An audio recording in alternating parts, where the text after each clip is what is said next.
2,5 kilometer zwemmen voor een goed doel. Dat dienen een tal mensen van de bregen bij Koekhinnen naar de bregen bij de Zilveren Maan in de Westereen. Bij de zwemactie waard Jilt ophellen van Stichting Opkikker. We hebben 50 aanmeldingen gekregen en het is de bedoeling dat we aan het water springen. En dan geven we 2,5 kilometer zwemmen voor het goede doel van Stichting Opkikker.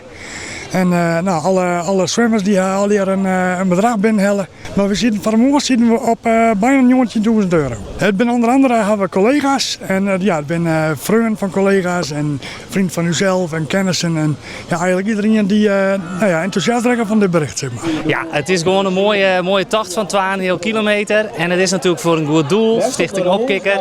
Dus dit is gewoon een heerlijke training voor u. Wij zwemmen regelmatig, ik denk wel 2 tot 3 keer in de week. Dus het is easy voor je. Nou ja, easy is altijd een groot woord.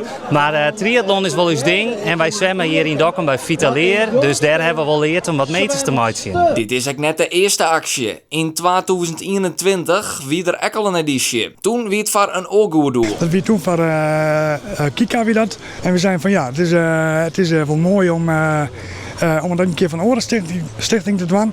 En water, kikker, opkikker. Ja, en het is gewoon heel mooi dat gewoon het hele gezin helpt ermee, zeg maar. Bij de finish waren medailles uitdeeld. Ik wie er nog gelegenheid voor een hapje en een drankje.